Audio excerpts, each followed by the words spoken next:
வணக்கம் நண்பர்களே. இன்றைக்கு நாம் பார்க்க போவது அனைவரையும் வியப்பில் ஆழ்த்தும் பிரம்மகமலம் பற்றிய சுவாரஸ்யமான வரலாறு. பிரம்மகமலம் என்ற பெயர் இந்து புராணங்களில் வரும் பிரம்மாவுடன் தொடர்புபடுத்தப்படுகிறது. இந்த பூ மலரும் போது பிரம்மா அருள் புரிவார் என்ற நம்பிக்கை சிலரிடம் உள்ளது. அதனால் இந்த பூ மிகவும் புனிதமானதாக கருதப்படுகிறது. ஆனால் மக்கள் பிரம்மகமலம் என்று அழைக்கும் பூக்களில் 2 வேறு தாவரங்கள் இருப்பது குறிப்பிடத்தக்கது. உண்மையான பிரம்மகமலம் சாஸ்யூரியா ஓபல்லாட்டா என்பது இமயமலையில் வளரும் அரிய மலர். வீடுகளில் இரவில் மலர்வது பொதுவாக நைட் ப்ளோமிங் செரியஸ் எபிஃபில்லம் ஆக்சிடெட்டலம் என்ற கள்ளி வகை தாவரத்தின் பூ.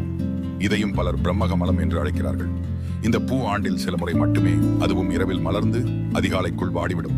அதன் வெள்ளை நிறமும் இனிய மனமும் அனைவரையும் கவர்கிறது. இந்த பூவை வீட்டில் வளர்ப்பது நல்ல அதிர்ஷ்டம், அமைதி, வளம் தரும் என்று பலர் நம்புகின்றனர். ஆனால் இது ஒரு பாரம்பரிய நம்பிக்கை. இதற்கு அறிவியல் ஆதாரம் இல்லை. முடிவாக ஒரே இரவு மலர்ந்து மறையும் இந்த அற்புதமான மலர் இயற்கையின் அழகையும் அதிசயத்தையும் நமக்கு நினைவூட்டுகிறது.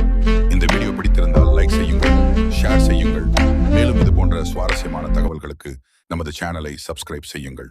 சரி.